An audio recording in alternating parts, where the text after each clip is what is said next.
కేంద్ర ప్రభుత్వం తీరుపై ఆగ్రహం వ్యక్తం చేశారు సీఎం రేవంత్ రెడ్డి. రైతుల సమస్యలు పరిష్కరించడంలో కేంద్రం విఫలమైందని ఆరోపించారు. నల్ల చట్టాలు తెచ్చి అన్నదాతలను ఇబ్బందులకు గురిచేశారని ఆగ్రహం వ్యక్తం చేశారు. కేంద్రం అవలంబిస్తున్న విధానాలను దేశ ప్రజలు గమనిస్తున్నారని హెచ్చరించారు.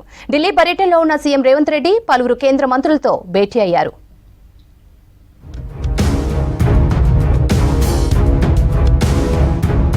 దేశ ప్రజల అభివృద్ధికి కేంద్ర ప్రభుత్వం చేసిందేమీ లేదన్నారు సీఎం రేవంత్ రెడ్డి.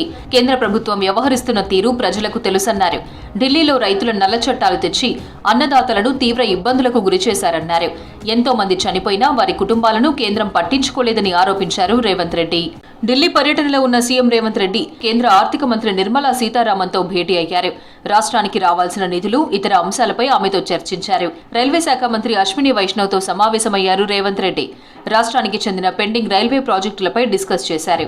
రాష్ట్ర పునర్విభజన చట్టంలో పొందుపరిచిన విధంగా తెలంగాణలోని వెనుకబడిన జిల్లాలకు పెండింగ్ లో ఉన్న 1800 కోట్ల గ్రాంట్స్ ను వెంటనే విడుదల చేయాలని నిర్మలా సీతారామన్ కు విజ్ఞప్తి చేశారు. కాజీపేటలో ఇంటిగ్రేటెడ్ రైల్వే కోచ్ ఫ్యాక్టరీ నెలకొల్పాలని రైల్వే శాఖ మంత్రి అశ్విని వైష్ణవ్ ను కోరారు రేవంత్.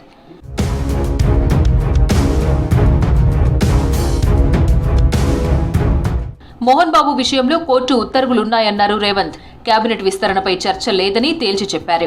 సీనియర్ పార్లమెంట్ సమావేశాలు జరుగుతున్నాయి, ఇంకోవైపు అసెంబ్లీ సమావేశాలు జరుగుతున్నాయన్నారు. కేబినెట్ విస్తరణ జరగాలంటే పీసీసీ చీఫ్, డిప్యూటీ సీఎం, ముఖ్య నేతలతో చర్చలు జరగాలన్నారు.